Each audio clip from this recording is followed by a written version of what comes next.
విష్ణు శర్మ కృత పంచతంత్రం మిత్రభేద మిత్ర ప్రాప్తి 16వ భాగం 25/7/20. ఒక కథ చెప్తున్నాడు. ఒక ఒంటెని అందరూ కలిపి తింటాం సింహం ఎదురుగా. ఆ కథ మనం చెప్పుకుంటాం.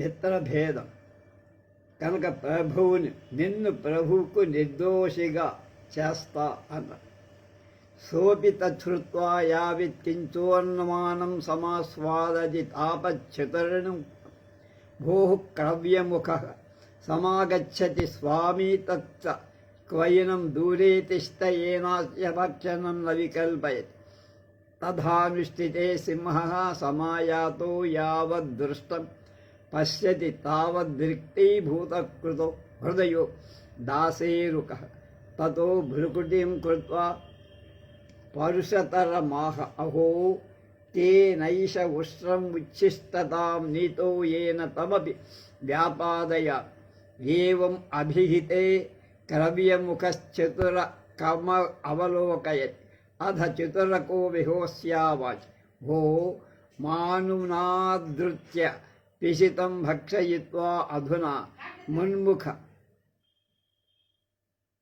అవలోకయసి తదాస్వాదయాచ దుర్నయతరో ఫలం ఇది తదాకర్ణ్య క్రవ్యముఖో జీవనాశ భయాదూరదేశం గతః.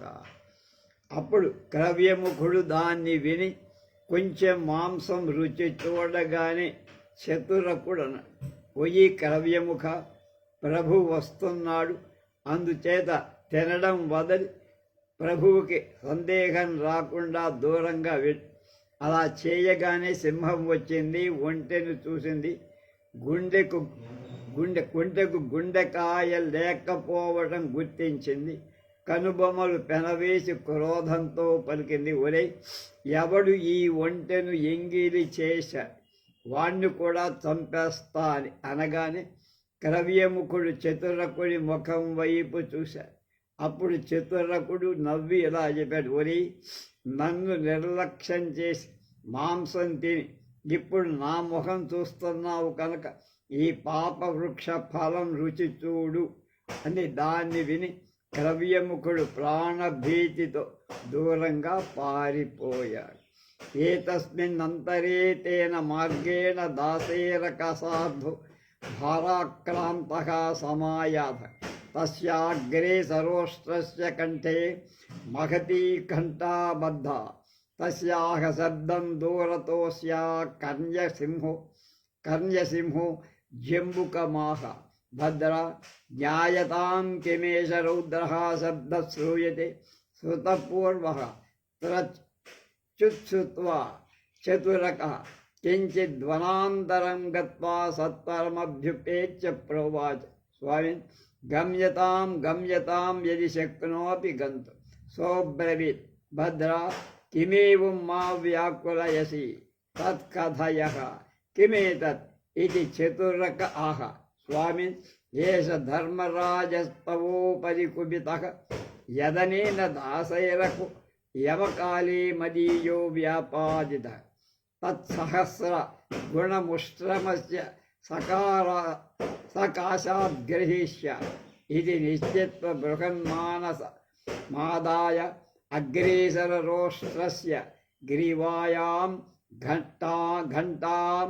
బద్ధ్వా పద్మధారకేర సక్తానసి పితృపితామహనాదాయ వైర నిర్యాతనార్థమాయాత ఏవ. ఇంతలో ఆ దారిన బరువులు మోస్తూ ఒంటెల గుంపు ఒకటి వచ్చి అందులో ముందు నడిచే ఒంటె మెడ పెద్ద గంట కట్టారు. దాని శబ్దం దూరం నుండి విని సింహం నక్కతో ఇలా శుభమూర్తి తెలుసుకొని రా, ఏదో భయంకర శబ్దం వినపడుతోంది. అలాంటి శబ్దం ఇదివరకు మనం వినాల. దాన్ని విన్న చతురకుడు అడవిలో కొంత దూరం పోయాడు. తిరిగి వచ్చాడు. ఇలా చెప్పాడు, స్వామి పరిగెత్తండి, పరిగెత్తే శక్తి ఉంటే పరిగెత్తండి. అతడు వజ్రనుష్ఠుడు. ఎందుకురా నన్ను పెడుతున్నావు అంటే అదేమిటో చెప్పమన్నాడు. ప్రభు, కాలం తీరకముందే నా ఒంటెను వీడు చంపాడు అని యమధర్మరాజు మీ మీద కోపం పెంచుకున్నాడు. అందువల్ల ఆ ఒంటెకు 1000 అతని నుండి గ్రహిస్తాను అని నిశ్చయించి చాలా ఒంటెలు తీసుకున్నాడు. ముందు నడిచే ఒంటె మెడకు గంట కట్టాడు. చచ్చిన ఒంటెకు సంబంధించిన తండ్రి జయ్యలను వెంట తీసుకొని పగ తీర్చుకోవటానికి వచ్చాడని పులిమాడి వెళ్ళి సింహోపి తృత్వా సర్వతో దూరాదేవావలోక్యం మృతముష్టం పరిత్యజ్య ప్రాణభయాత్ ప్రణష్టః చతురకోపి శనైస్తస్యోస్త్రస్య మాంసం భక్షయామస్ అతోహం బ్రవీమి పరస్య పీడనం కుర్వని.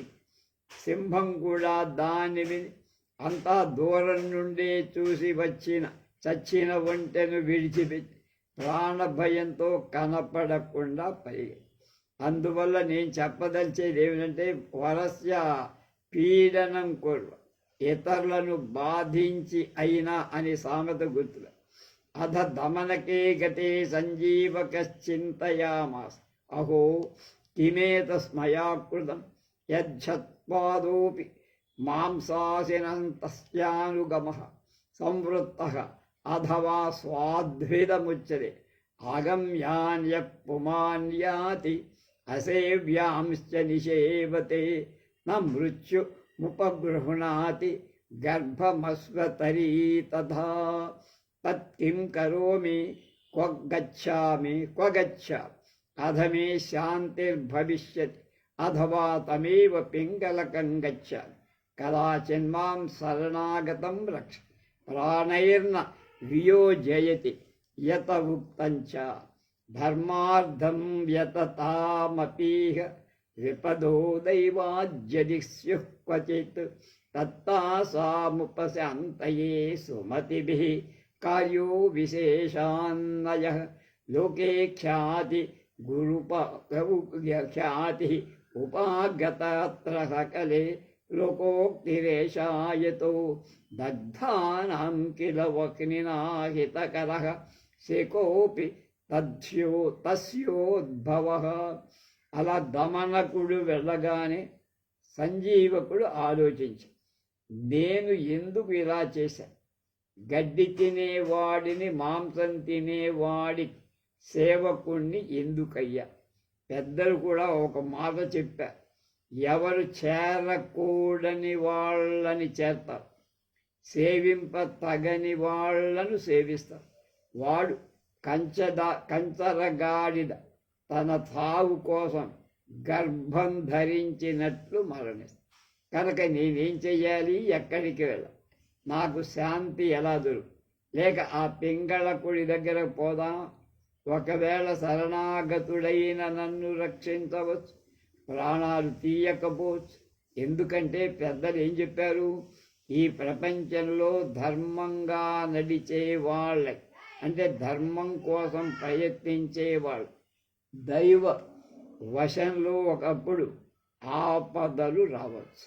అప్పుడు వాటి శాంతికై బుద్ధిమంతులు ఎక్కువగా నీతి మార్గం, మంచి మార్గమే అనుసరించాలి.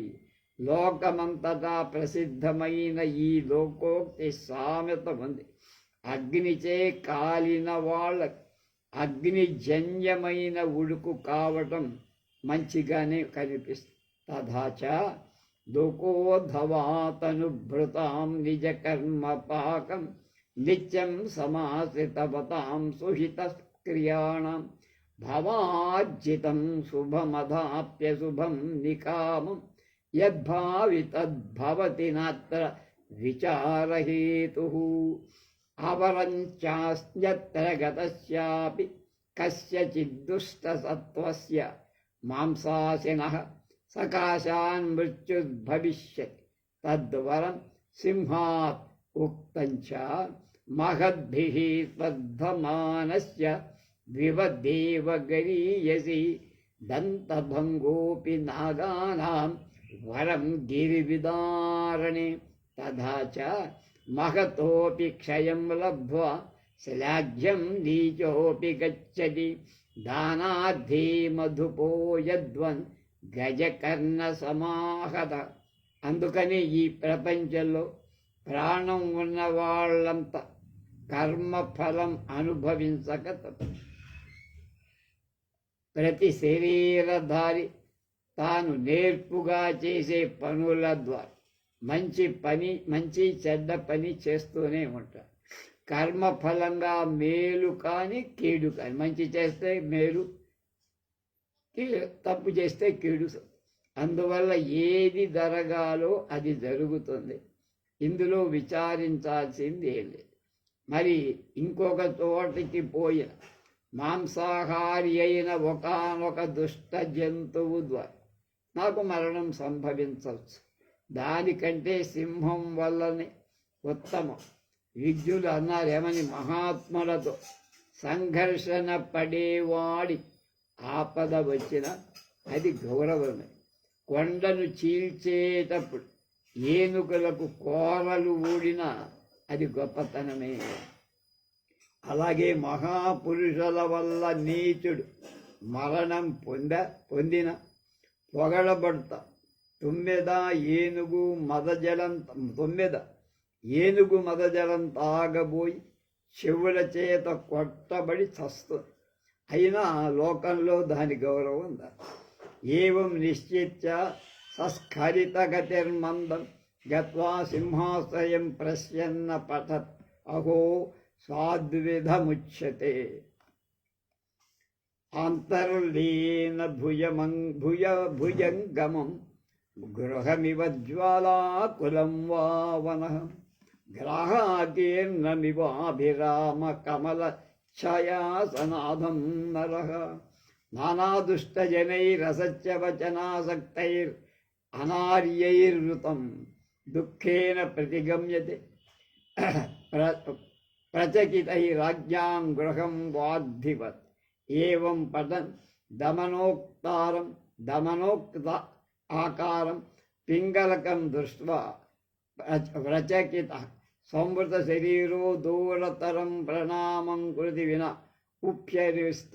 పింగళకోపి తథావిధం తం విలోక్య దమనకవాక్యం శ్రద్ధానః కోపాత్ తస్యోపరి పపాత్.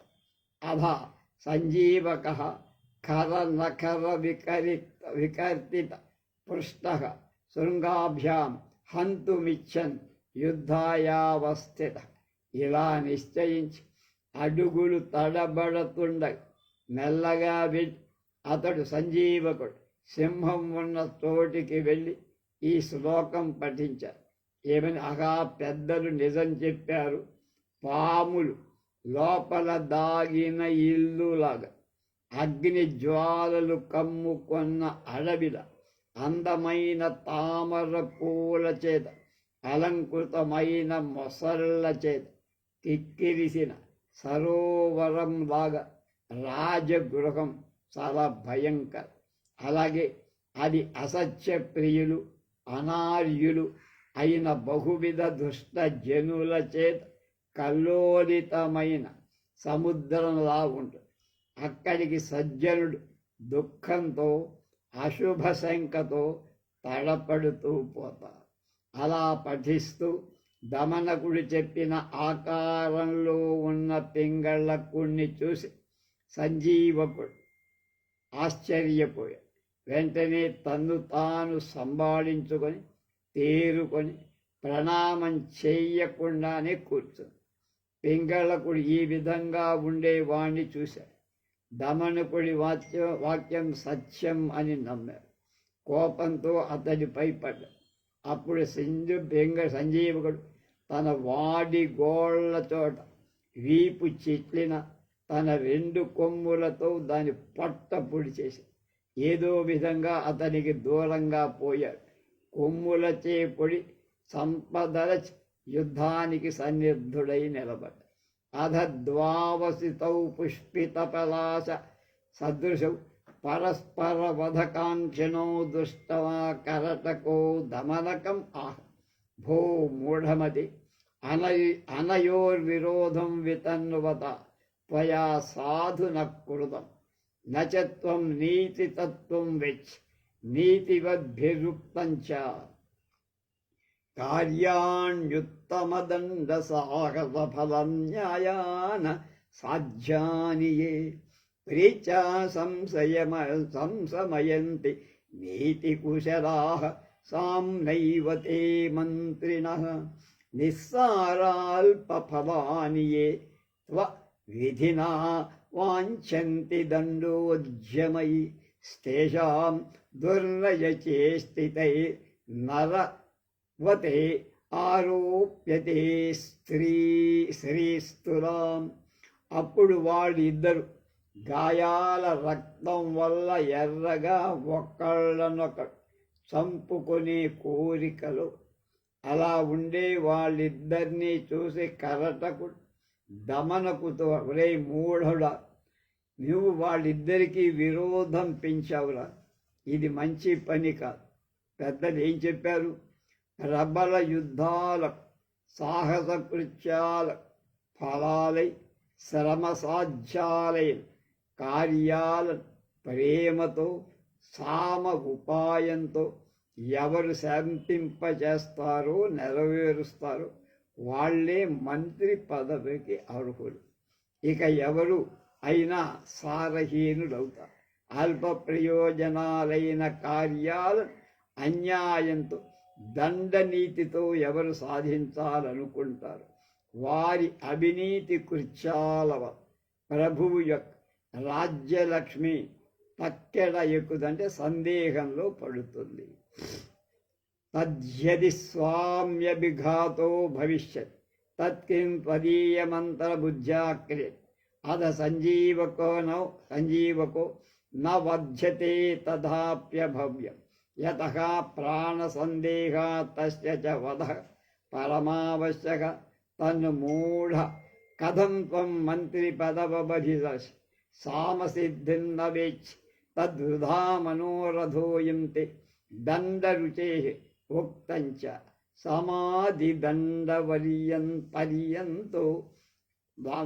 దండవర్యంతో నయః ప్రోక్తః స్వయంభువా తేషాం దండస్తు పాపీయాంస్తం పశ్చాద్వినియోజయేత్ తథా చ సామ్నైవ యత్ర సిద్ధిర్న తత్ర దండు బుధేన వినియోజ్యః పిత్తం యది శర్కరయా శామ్యతి కోర్ధః పటూలీన. ప్రభువు మరణిస్తే నీ మంత్ర బుద్ధి వల్ల ఉపయోగమేమిట్రా? ఇక సంజీవకుడు చావకపోతే అలా జరగదరాదు కదా. చదవకూడదని సంజీవకుడు చావకూడదని కర్రటకుడి భావం. ఎందుకంటే ప్రభువు జీవితం సందేహంలో పడుతుంది కనుక సంజీవకుడి మరణం చాలా అవసరం. సామం ద్వారా కార్యసిద్ధిని ఎర్రగని నువ్వు మంత్రి పదవి ఎలా కోరుతున్నావురా? నీ వంటి యుద్ధ ప్రియులకు ఈలో కోరిక వృధా. పెద్దలు ఏమన్నారో తెలుసా? బ్రహ్మ సామంతో ఆరంభించి అంటే దానం భేదం దండం వరకు రాజనీతి వరుసగా చెప్పారు. వాటిలో ఈ నాలుగింటిలో దండనీతి మిక్కిలి అధమం అని కూడా అయింది. దాన్ని వ్యర్థమైతేనే అన్ని వ్యర్థమైతే అప్పుడు పోయింది. అలానే ఎక్కడ సామంచేతని కార్యసిద్ధి కలుగుతుంది అక్కడ దండనీతిని ప్రయోగించకూడదు. చక్కెర వలననే పైత్యం తొలగినట్లయితే చేదు పట్లతో అవసరం ఏముంటుంది? తథాచ అదౌ సామ ప్రయోక్తవ్యం పురుషేణ విజానత సామ సాధ్యాని కార్యాణి విక్రియాం యాంతి న క్వచిత్ న చంద్రేణ న ఔషధ్యాన సూర్యేణ న వహ్నిన సామ్నైవ విలయం యాతి విద్వేష ప్రభవం తమ. అలాగే రాజనీతిజ్ఞుడైన మనిషి మొదట సామ ఉపాయం ఉపయోగించి అందువల్ల సిద్ధించిన కార్యాలేం పెద్దగా నష్టం కాదు. విద్వేషం వల్ల పుట్టిన చీకటి సామోపాయం మాత్రమే తొలగి. ఆ చీకటిని చంద్రుడు, జ్యోతిష్మతీలత, సూర్యుడు, అగ్ని కూడా తొలగించలేవురా.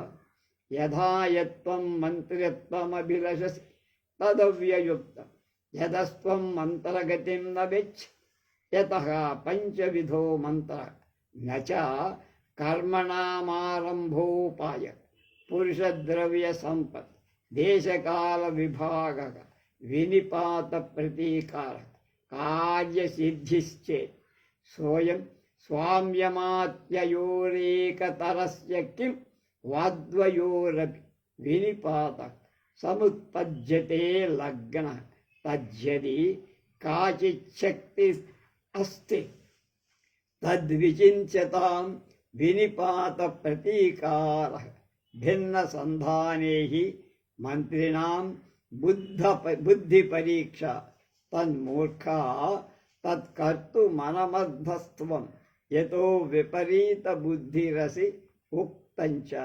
ఏమన్నారు పెద్దలు? మంత్రిణాం భిన్న సంధానే భిషజాం సాన్నిపాతికే కర్మణి వ్యజ్యతే ప్రజ్ఞ స్వస్తే కోవాన అపండిత. ఓన పండిత అన్యంచ ఘాతుయితమేవ నీచః పరకార్యం వేత్తి న ప్రసాదయితం పాతయితుమేవ శక్తిర్నాభోర్ ఉద్ధర్తుమన్న పీతకం. నువ్వు మంత్రి పదవి కావాలని కోరుకుంటున్నావు, అది అర్హం కాదు. ఎందుకంటే నీవు మంత్రి కర్తవ్యం తెలియకపోవడం. మంత్రం 5 రకాలుగా ఉంటాయిరా. కార్య ఆరంభ ఉపాయం, అవసరమైన మనుష్యులను ధనాన్ని సేకరించడం 2. 3 దేశ కాల విభాగం. 4 వినిపాత విఘ్న ప్రతీకార. 5 కార్యసిద్ధి.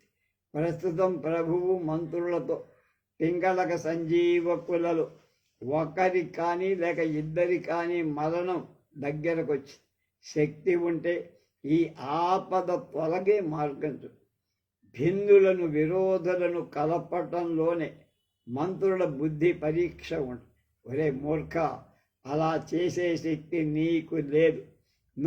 నీకు విపరీత బుద్ధి ఉందిరా. విజ్ఞులు ఏమన్నారు? భిన్నులను కలపడంలో మంత్రుల ప్రతిభ, సన్నిపాత రోగంలో అంటే టైఫాయిడ్ వైద్యుల నేర్పు తెలుస్తాయి. మంచి దశలో ఎవరు పండితుడు కాడు, అంతా బాగా ఉంటే ప్రతివాడు పండితుడు. కలగా నీచుడు పరుల కార్యాలు చెడగొట్టగలడే కానీ వాటిని సాధింపలేడురా. అన్నం పాత్రను దొర్లించగలదే కానీ చక్కగా దాన్ని నిలపగలుగుతుందా? అది అథవా నతే దోషోయం స్వామినో దోష యస్తే వాక్యం శ్రద్ధధాతి ఉక్తంచ నరాధిపానీ చ జనానువర్తిను బుధోపదిష్టేన వధానయాంతి విశంచతో దుర్గమ మార్గ నిర్గమం సమస్త సంబాధ మనర్ధవజ్జరం పంజరం అనర్ధ పంజరం తజ్జది త్వమస్య మంత్రీ భవిష్యసి తదాన్యోపి కశ్చిన్నాస్య సమీపే సాధుజనః సమేష్యతి ఉక్తంచ గుణాలయోప్యస్మంత్రీ నృపతిర్నాధిగమ్యతే ప్రసన్నస్వాదు సలిలో దుష్టగ్రాహో యదాహరదః. అది నీ దోషమని చెప్పలేను. నీ మాట విశ్వసించటంలో నమ్మటంలో ప్రభువు పింగళకుడి దోషం తప్పు కూడా. విద్యులు ఏం చెప్పారంటే ఇలాంటి సందర్భంలో ఏ ప్రభువు నీచుల ఆలోచన మంత్రానుసారం ప్రకారం ప్రవర్తిస్తూ రాజనీతివేత్తలు బోధించిన మార్గంలో ప్రయాణం చెయ్యరు, అలాంటి ప్రభు సమస్త బాధలు కలవాడి అనర్థ రూప పంజరంలోకి ఇక బందీ అయిపోతారు వాళ్ళు. ఇక అందుండి బయటికి రావటానికి దారి ఉండదు. నువ్వు ఈ ప్రభువుకు మంత్రి అయితే అప్పుడు ఇతర సజ్జనుడు ఎవడు అతని దగ్గరికి రాడు. విజ్ఞులు ఏమన్నా తెలుసా? ప్రభువు సద్గుణాలు కలవాడైన అతని మంత్రులు చెడ్డవాళ్ళు అయితే ఎవ్వరు దగ్గరికి రా. చెరువులో నీరు ఎంత మాధుర్యంగా నిర్మలంగా ఉన్న దుష్టమైన మొసళ్ళు అందులో ఉంటే మంచినీళ్ళు కాదు, కాళ్ళు కడుక్కోవటానికి కూడా ఎవరు వెళ్ళరు. తఖాచ శిష్టజనహితస్య స్వామినోపి నాశో భవిష్యతి ఉక్తంచ చిత్రాస్వాద కథైర్భుత్యై అనాయాసిత కార్ముకై ఏ రమంతే నృపాస్తేషాం రమంతే ఇవవః శ్రియాః తత్కిం మూర్ఖా ఉపదేశేన కేవలం దోషో న గుణః ఉక్తంచ నానామ్యం సమతేదారు నాశ్మనిష్యాక్షురక్రియ శుచీముఖం విజానీహి నాశిష్యాయో వదిష్యతే దమనకాః కథమేతత్ స్వబ్రవీత్ అన్న. అలాగే కరటకుడు చెప్తున్నాడు, పాపం మంచివాడు. సజ్జనులు లేని ప్రభువు చచ్చిపోతారా, నశిస్తారా? పెద్దలు ఏం చెప్పారు ఇలాంటి సందర్భంలో? చిత్రాలైన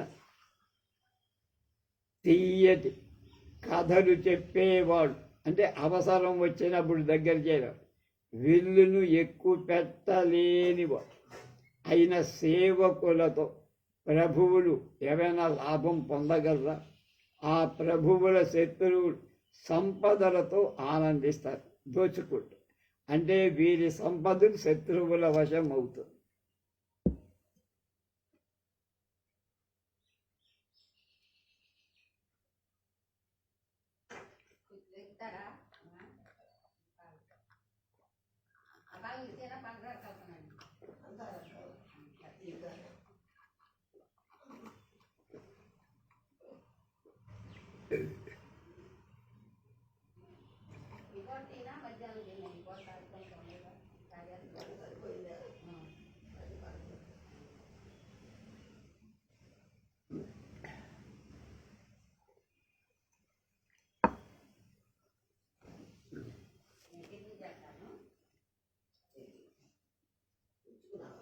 తెచ్చానమ్మా.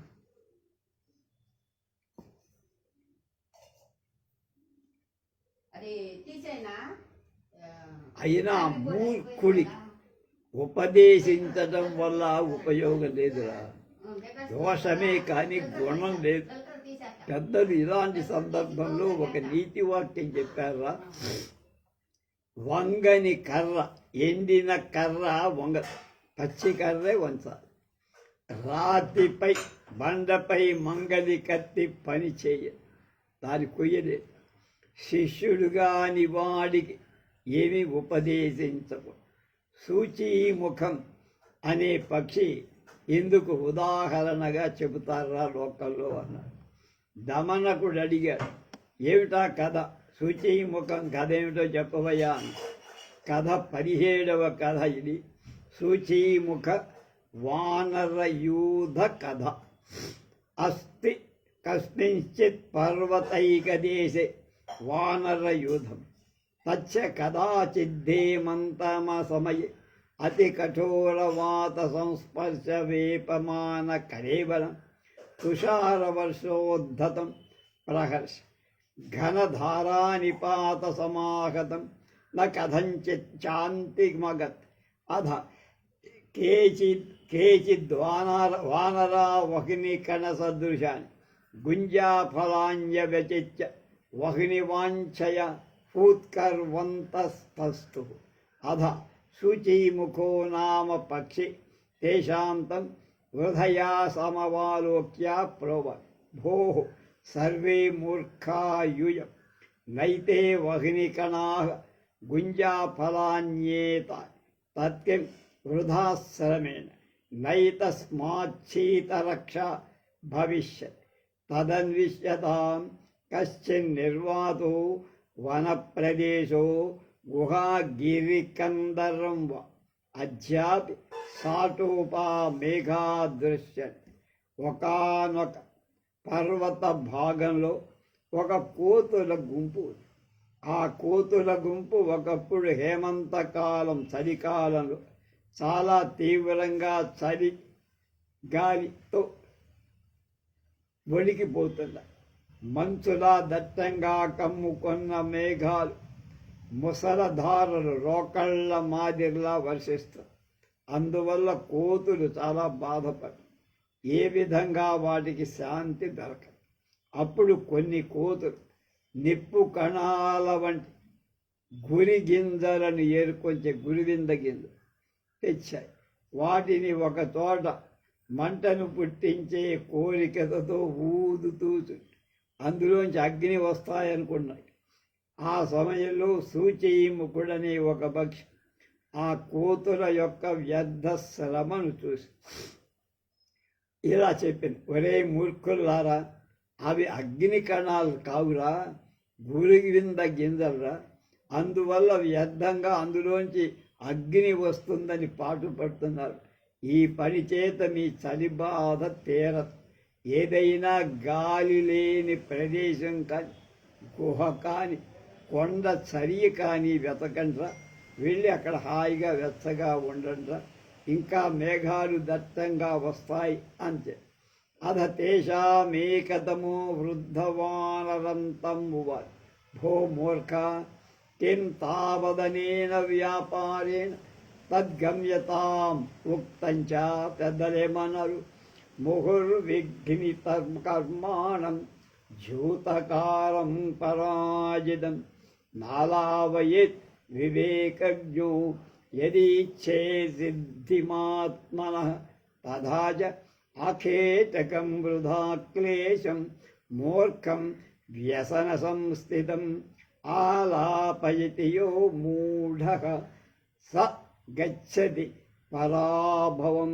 అప్పుడు వాటిలో ఒక ముసలి కోతి ఇలా, ఒరే మూర్ఖ, నీతో మాకు పనేమిట్రా, నీకు అవసరం ఏమిటి, కనుక వెళ్ళిపో.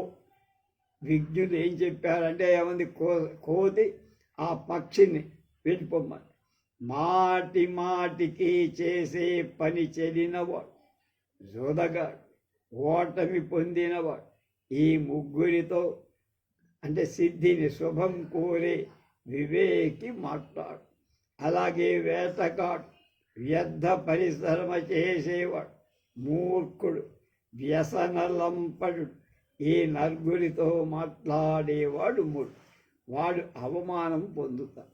సోపి తమనాదృత్య భూయోపి వానర ఆనన పరతమః భో కిం వృధా క్లేశేన అధ యాపదసౌన కథంచిత్ ప్రలపన్ విరమతి తావకే దేశేన వానరేణ వ్యర్థ సమత్వాత్ కుపితేన పక్షాభ్యాం గృహీత్వా శిలయామాస్పాదిత ఉపరతశ్చ అతోహం బ్రవే నానమ్యం నమతే దారు ఇచ్చ. ఆ సూచీముఖుడు ఆ కోతిని నిర్లక్ష్యం చేసి మిగిలిన కోతులతో సందు లేకుండా ఎందుకు మీకు వృధాశ్రమ అని చెప్పాడు. అప్పుడు ఆ పక్షి ఇలా ప్రలాపించడం ఎంతకి చెప్పకుండా మానకుండా చెప్తాడు. అప్పుడు వ్యర్థమైన శ్రమతో కోపం చెందిన ఒక పక్షి, ఈ పక్షి రెండు రెక్కలు పట్టుకొని బండపై వేసి బాధేసి పక్షి చచ్చి. అందుచేత చెబుతున్నాను రా, నానామ్యం నవతే దారు ఇచ్చాది. వంగని పచ్చి కర్ర వంగుతుంది కానీ ఎండు కర్ర వంగదు. తథాచ ఉపదేశో హి మూర్ఖాణం ప్రకోపాయన శాంతయే వయః పానం భుజంగానం కేవలం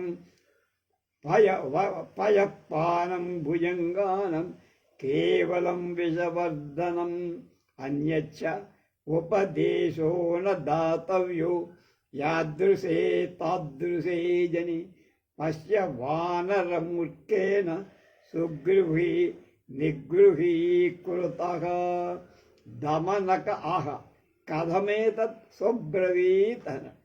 అరే అలాగేలా ఉపదేశం మూర్ఖులకు కోపం కలిగిస్తుందే కానీ శాంతినివ్వదురా. పాలు తాగటం వల్ల, పాముకు పాలు పొయ్యటం వల్ల పాముకు విషాన్ని పెంచడమే, ఇంకేముండదు. అలాగే ఎటువంటి వాడి కంటే అటువంటి వాడికి ఉపన్యాసం చెయ్యకు. ఎవరికి పడితే వాడికి ఏదైనా మంచి మాట చెప్పకూడదు. చూడు, ఒక మూర్ఖ వానరం వల్ల, అంటే కోతి వల్ల, సుగృహి మంచి ఇడ్లున్నవాడు గృహశూన్యుడయ్యాడురా. అప్పుడు దమనకుడు అన్నాడు, ఆ కథ ఏమిట్రా చెప్పు, వింటానన్నాడు. కథ 18 వానర శతక దంపతి కథ. ఆ కథ ఏమిటో రేపు తెలుసుకో.